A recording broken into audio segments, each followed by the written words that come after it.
Ô glória! Paz do Senhor a você que me ouve em mais um vídeo. Nesse dia eu quero continuar ensinando você a respeito da Palavra de Deus. E sem delongas, para começarmos, nada melhor do que fazer a leitura da Palavra de Deus. E eu tenho certeza também que essa palavra vai falar ao teu coração. Você que tem um exemplar da sua Bíblia Sagrada aí perto de você, independente de qual versão que seja, ela vai ter a mesma coisa que eu vou ler com você. E às vezes ela tem algumas coisinhas a mais, que são os apócrifos, mas eu tenho certeza que ela vai ter a mesma coisa que eu vou ler com você.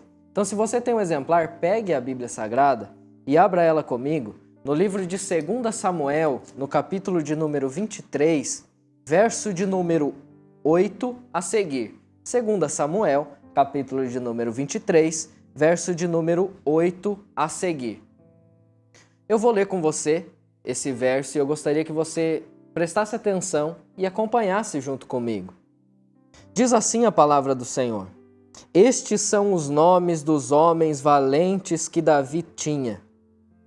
O taquemonita que se assentava no assento, chefe entre os capitães, o mesmo era Adino, o esnita.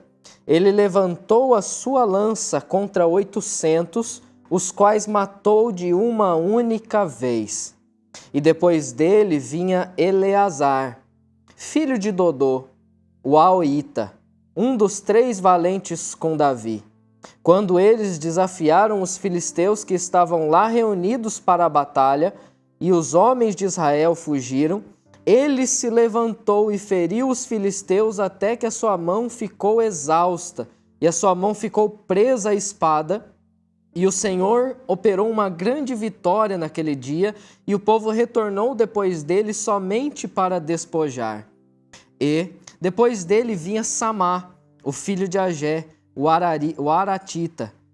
E os filisteus estavam reunidos em tropa, onde havia um pedaço de terra cheio de lentilhas.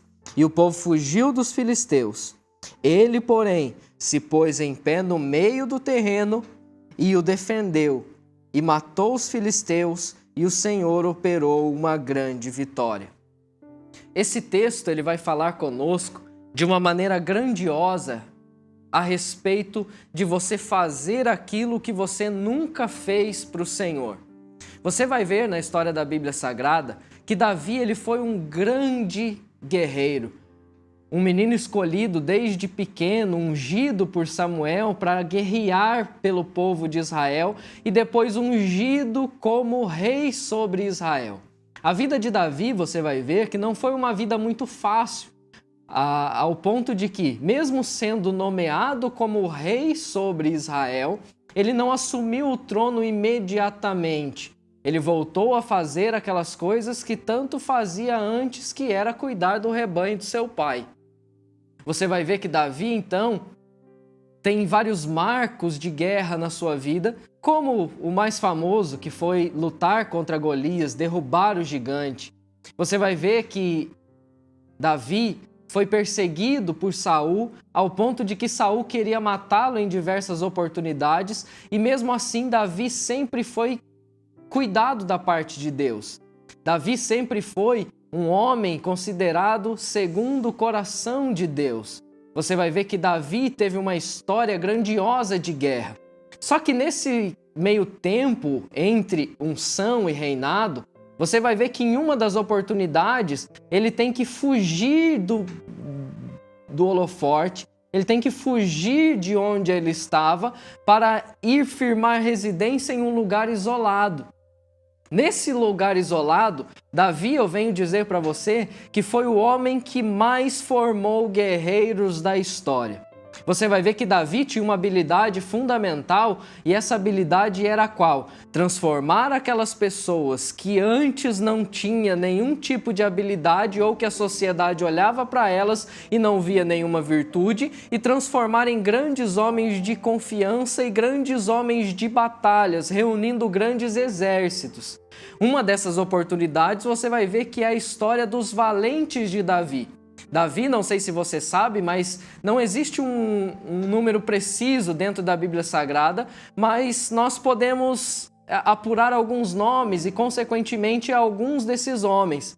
Dentre esses valentes, você vai ver que 30 eram considerados como valentes, os mais fortes, os mais corajosos.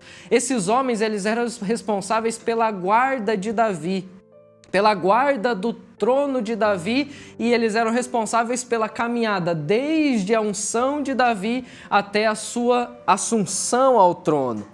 Você vai ver que Davi, nessa caminhada, ele foi protegido por esses homens, homens que eram escolhidos por Davi para guerrear, e eles tinham características muito importantes que destoavam ele dos demais.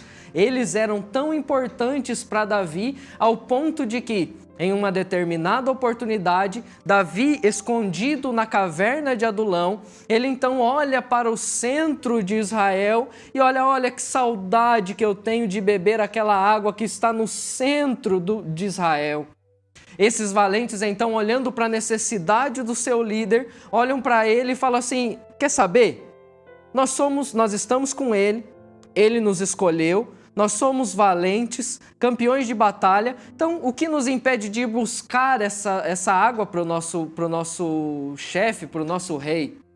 Eles travam no campo dos filisteus, pegam a água que Davi tanto desejava, trazem para Davi, e Davi, ao tomar posse dessa água, olha para eles e fala assim: não, eu jamais seria capaz de tomar dessa água que custou o sangue dos meus liderados. Ele pega, entrega ao Senhor e derrama aquela água diante deles.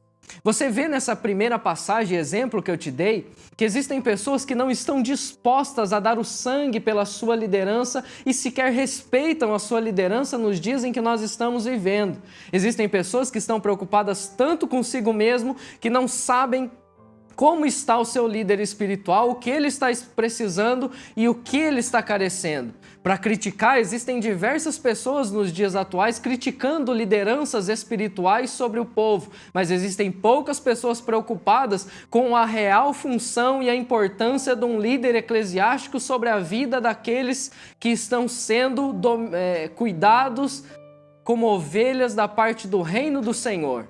Você vai ver que esses homens, eles travaram uma batalha para alcançar alguma coisa. E aqui eu venho trazer a seu conhecimento a importância de você estar junto com a sua liderança e travar qualquer batalha que for necessário. Porque se você não estiver disposto a servir e defender a sua liderança, de verdade você não pertence a reino nenhum, a denominação nenhuma, a congregação nenhuma. Sabe por quê? Porque pessoas que não servem para ser lideradas, elas jamais vão se tornar bons líderes. Consequentemente, esses homens eles estavam dispostos a servir, a buscar o que seu rei, a sua liderança precisava, e trouxeram. Quer identificar também uma liderança que vale a pena ser seguida? Não é aquela que você olha e fala assim: sobressai sobre mim, me chefia, manda, é autoritário. Esse tipo de liderança não serve. A liderança instituída por Deus é aquela liderança que te traz por exemplo. E aqui nesse vídeo eu trago por exemplo um dos pastores que marcaram a minha vida, ou os dois pastores que marcaram a minha vida. Nome do primeiro, Aparecido Ferreira Pimenta, o segundo, Fábio de Oliveira Pimenta. Todas as vezes que nós íamos a uma determinada reunião de obreiros, e existiam mesas reservadas para os líderes, reservadas onde as comidas eram diferentes, tudo era diferente, tudo que era servido naquela mesa era diferente. Nós chegávamos naquela reunião, isso eu era menino, não tinha experiência nenhuma, eu e alguns companheiros. Quando chegava o horário do almoço, eles olharam aquela mesa em uma determinada feita, com tudo diferente, tudo servido, e todos os obreiros deles em uma fila quilométrica para se servir. De repente, os dois tomaram uma atitude, chegaram conosco, olharam para nós e falaram assim: não, nós vamos enfrentar a fila. Muitos homens de Deus, com posições, com trono, chegaram para eles e falaram assim: mas o senhor não pode, o senhor é presidente, não pode ficar nessa fila, tem um lugar reservado para vocês. Sabe qual foi a resposta? Se eu não sou capaz de enfrentar essa fila e de acompanhar os meus liderados nessa fila, eu não sou digno de ser pastor deles. Então a liderança, você precisa identificar também quem é líder de verdade e liderança instituída por Deus, porque o líder, ele jamais abandona os seus liderados. A própria Bíblia diz que um pastor jamais abandona uma ovelha sequer. Então você vai ver que a liderança, ela está preocupada em estar junto. Se for para sofrer, vamos sofrer juntos. Se não for para sofrer, vamos estar juntos. Se for para alegrar, vamos estar juntos. Então liderança é isso.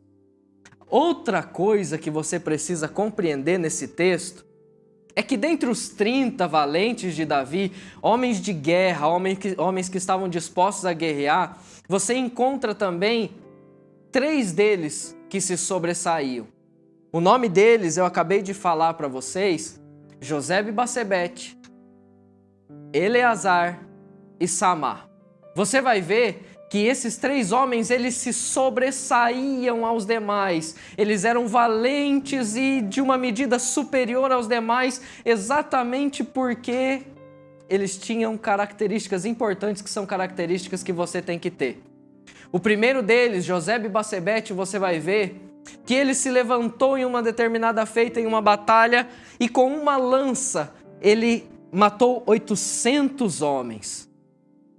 Aí você vai ver uma característica muito importante de alguém que quer ser considerado valente dentro do reino de Deus, que é coragem. Nós temos muitas pessoas hoje que são covardes dentro da casa do Senhor e que não estão dispostos a buscar coisas sobrenaturais e impossíveis. As pessoas, elas estão cativas a coisas possíveis, e a partir do momento que você quer conquistar as coisas que são possíveis aos teus olhos, você jamais vai viver algo sobrenatural da parte de Deus. Você precisa compreender que esse homem, com uma lança, ele matou 800 homens, e isso é uma demonstração de coragem. E aí você pode estar olhando aí e me perguntando: é possível matar 800 homens com uma lança? Eu digo que é, porque para Deus não existe nada impossível. Tudo aquilo que é possível você consegue fazer. Aquilo que é impossível, Deus vai fazer por você. E você vai ver que está escrito no versículo que Deus obrou um grande livramento e Deus deu a vitória a esse homem para conquistar e matar 800 homens. Aí você vai ver que existe também o Eleazar. O Eleazar, ele tem uma característica importante, porque você vai ver que em determinada feita, os filisteus se levantaram sobre o povo de Israel, e Eleazar, ele se posicionou sozinho, porque todos os outros guerreiros abandonaram ele, e ele pegou a espada e guerreou, e guerreou, e guerreou contra diversos homens, até que venceu a batalha, e Deus obrou um grande livramento, ao ponto de que a Bíblia Sagrada vem nos dizer que ele ficou com a mão apegada à espada e jamais conseguiu largar ela. Ele não conseguia largar essa espada. Um exemplo muito clássico de persistência, como Eleazar, eu venho citar para você. Isso não é tão alegre de dizer para você, mas, por exemplo, eu não tenho experiência com carpir. Só que em determinada feita eu peguei uma enxada e fui carpir. Você vai ver que nesse dia eu fui uns 30 minutos, para muito. De repente, quando eu fui abrir a mão e largar esse instrumento, você vai ver que minha mão já não conseguia sequer largar. Porque quando você faz um movimento repetidamente e várias vezes de maneira insistente, a sua mão fica até que travada. Eleazar foi a mesma coisa. Ele segurou a espada e guerreou incessantemente até o ponto de que ele conseguiu vencer a batalha. Esse homem nos traz um exemplo do que é persistência. Josebe-Basebete, coragem. Eleazar, persistência. Sabe por que existem muitas pessoas na nossa geração que não recebem coisas grandiosas da parte de Deus mais? Porque elas não são mais persistentes. Existem pessoas que começam com um projeto, Deus diz: eu vou te livrar, eu vou obrar um grande livramento, eu vou fazer com que você conquiste grandes coisas dessa terra, mas não existe mais uma geração que é persistente e vai até o fim, até conseguir e alcançar as coisas que Deus prometeu para a vida dela. Você vê por aí uma geração que é considerada como Nutella. Ah, é difícil, eu vou largar a mão. Ah, não, é fácil, eu consigo fazer, então vamos embora. Quando na verdade a Bíblia ela vem nos ensinar que Deus ele chama aquele que está trabalhando, e aquele que está trabalhando constantemente e incansavelmente. Existem pessoas que não recebem porque não são insistentes, porque não são constantes. Você vê por aí nas nossas igrejas pessoas que pulam, gritam, chegam na igreja quando aceitam a Jesus, o primeiro amor, aceleram, ou quando voltam para Jesus, querem pegar anjo pelo pé, acelerando, correndo, pulando, é pulo gospel, é de tudo. Mas passa o tempo, essa pessoa desiste daquilo que ele buscava incessantemente e acaba se esfriando novamente. E aqui eu deixo um alerta para você. Não interessa que você seja uma pessoa ligada no 220 ou uma pessoa ligada no 110 ou numa voltagem inferior. O que importa é que você seja uma pessoa constante, que busca a santidade, que persista. Não deu certo agora, glória a Deus, não deu certo agora, mas vai continuar porque vai dar certo. Se Deus prometeu, existem pessoas que abandonam. Eu venho dizer para você, persista até o final, porque a Bíblia, no caso de Eleazar, ele vem nos ensinar que você precisa guerrear até o ponto da sua mão ficar apegada à espada e você não conseguir mais soltar ela. Sabe por quê? Porque se você for constante, se você for sempre insistente, quando você não aguentar mais, aí é o momento em que Deus entra com providência na sua vida e opera um milagre em coisas sobrenaturais. E é isso que eu quero que você acredite nessa noite. Nós precisamos, nesse dia, eu preciso que você acredite que para você ser uma pessoa vitoriosa, uma pessoa com destaque na sociedade, você precisa primeiro ter coragem. Não são pessoas que olham para o horizonte, veem grandes batalhas e esquecem do grande Deus. Porque existem pessoas que olham para o horizonte, veem grandes batalhas, tornam tão grande a batalha que o Deus fica pequeno. Só que existem pessoas que olham para o horizonte, veem grandes batalhas, mas de repente a fé delas torna essa batalha tão pequena ao ponto de um Deus tão poderoso tomar conta daquele ambiente e as batalhas se tornarem fáceis e com solução da parte de Deus. Coragem, persistência, Eleazar. E por último, eu considero o mais lindo de todos e a lição de moral mais linda de todas, Samar. Samar, quando ele vê a batalha vindo por parte dos filisteus, ele olha para o campo de lentilhas que eles tinham semeado, que eles tinham plantado. Ele olha para tudo isso e fala assim, mas isso aqui é meu, isso aqui Deus me deu.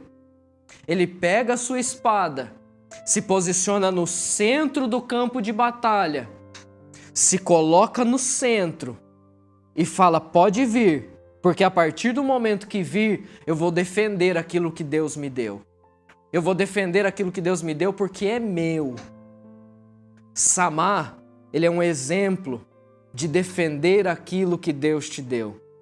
Nessa noite, ou nesse dia, nessa tarde, nessa manhã, não sei o momento em que você está assistindo esse vídeo, mas eu venho dizer para você, às vezes você deixou alguma coisa que Deus te deu para trás. Às vezes você deixou alguma coisa que Deus colocou na sua mão para você cuidar lá atrás e você abandonou porque você não defendeu e o inimigo ele veio para tomar aquilo que Deus te deu. Só que você foi covarde, você abandonou aquilo que Deus colocou na sua mão para você cuidar. Eu não sei se você está me ouvindo e às vezes você abandonou o seu ministério de louvor, o seu ministério eclesiástico, sua função dentro da igreja. Você pregava e não prega mais, ensinava e não ensina mais. Às vezes Deus deu um talento para você cuidar e às vezes você tem abandonado.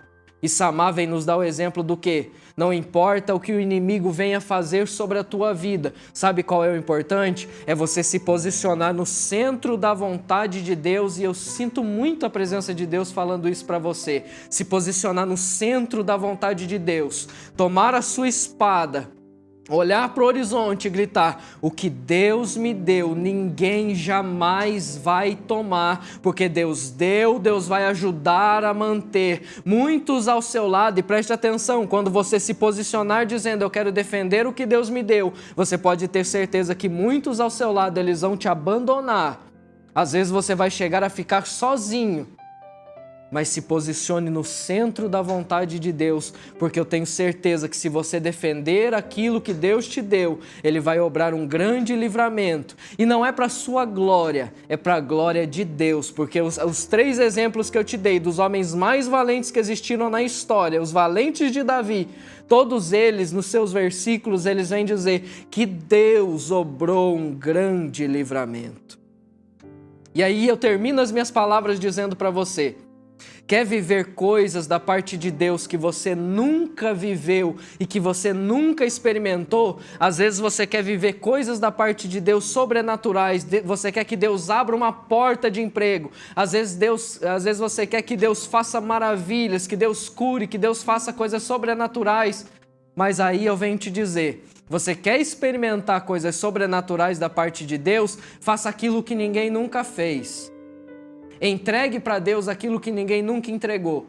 Você acha que você vai conseguir coisas grandiosas da parte de Deus orando pouco igual você ora, lendo a Bíblia pouco como você lê, se misturando com o mundo que nós temos por aí? Você está muito enganado, porque só recebem coisas sobrenaturais e grandiosas da parte de Deus aqueles que ofertam, aqueles que oferecem o melhor para Deus. Se você recebe, ofereça o melhor. Se você vai para o culto, se você vai para a igreja, se você vai adorar a Deus, ofereça o melhor. Se você toca, não toque por tocar, mas ofereça o melhor para o Senhor, porque a partir do momento que você oferece aquilo que você tem de melhor e a primícia, aí Deus começa a trazer coisas sobrenaturais e coisas inimagináveis para a sua vida.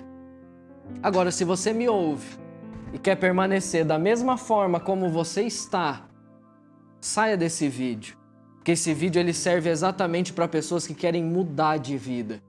E mudar de vida não é um discurso motivacional, é dizer para você que você precisa ser mais corajoso, que você precisa ser mais persistente e que você precisa defender mais aquilo que Deus colocou na tua mão. Porque se você não tiver essas características, você jamais vai sobressair aqui nessa terra. Coragem, constância, defender aquilo que Deus te deu são requisitos muito importantes. Se você não tem, eu tenho uma péssima notícia para você. Você não vai ver as coisas sobrenaturais da parte de Deus. E agora eu falo para você, você que quer mudar de vida, seja corajoso. Se alguma luta, prova vir no horizonte e você começar a enxergar ela vindo, olhe para ela e acrescente a sua fé dizendo: o meu Deus, Ele é maior do que essa prova. E tenha coragem, tenha ação, vá orar, vá para a igreja, vá se consagrar. Você precisa ir buscar coragem. Deus, Ele precisa de gente corajosa, não de gente covarde. Então se você é covarde, o problema é seu. Precisa de coragem. Deus te manda ter coragem. Constância. Não abandone o barco na primeira dificuldade. Deus ele só vai fazer coisas sobrenaturais acontecerem se você estiver no barco balançando, mas mesmo com a tempestade do lado de fora, persistindo dentro do barco, dizendo: não vai afundar porque Cristo está no meu barco.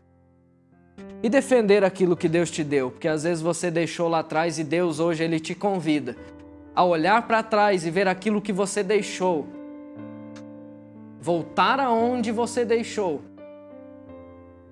buscar e voltar a defender aquilo que Deus te deu.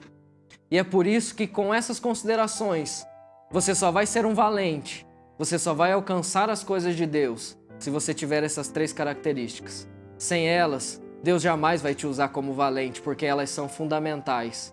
E nesse momento eu gostaria que você, aí onde você está me assistindo, você curvasse a sua cabeça. Se essa palavra falou o seu coração, feche seus olhos. Se você quer mudar de vida, se liga ao trono de Deus, que eu quero fazer uma oração com você para a gente encerrar essa palavra. Senhor, nesse momento meu coração se constrange diante da Tua presença. Essa pessoa que me ouve, Senhor, eu venho clamar ao Senhor para que o Senhor coloque essa palavra que foi transmitida no centro do coração dele, no centro do coração dela. Se essa palavra fizer morada, Senhor, e fazer a diferença, eu venho te pedir, Senhor, para que o Senhor acrescente a coragem dessa pessoa, para que ela possa guerrear independente da quantidade de adversários e independente da quantidade de pessoas que virão afrontá-la nessa caminhada cristã. Ao mesmo tempo, Senhor, eu venho te pedir para que o Senhor coloque sobre essa vida constância, Senhor. Para que ela não desista quando o inimigo vir sobre a vida dela e tentar desanimar, afastar, abater, Senhor, porque ela precisa ter constância, e pessoas têm constância. Pessoas só vencem quando vão até o final, e o nosso final é o céu. Do mesmo modo, Senhor, eu venho te pedir para que o Senhor nos acrescente, Senhor, força e ânimo para defender aquilo que o Senhor nos deu. Sejam dons ministeriais, espirituais, privilégios, Senhor. Que nós possamos defender, Senhor, com tudo aquilo que nós temos. Porque eu creio que a partir do momento que nós tivermos essas 3 características, fazermos aquilo que ninguém nunca fez, Senhor, o Senhor vai mudar a nossa vida e nós vamos conquistar coisas sobrenaturais nessa terra. Em nome de Jesus, olha para essa vida, transforma ela. É o que eu te peço e te agradeço. Amém. E eu termino essas palavras dizendo: você foi chamado para ser valente, mas para você ser valente, você precisa ser corajoso, persistente e defender o que você tem. Então, fique com essa palavra. Até a próxima. Se você gostou, curte, compartilha com as pessoas que precisam ouvir essa palavra, que estão desanimadas, que não entendem os processos, porque eu tenho certeza que quanto mais você compartilhar, mais pessoas serão alcançadas por essa palavra. E tem inovação? Não, é Bíblia. Então, receba essa palavra, seja transformado pela palavra, como diz o projeto, atraídos pela palavra. Deus abençoe.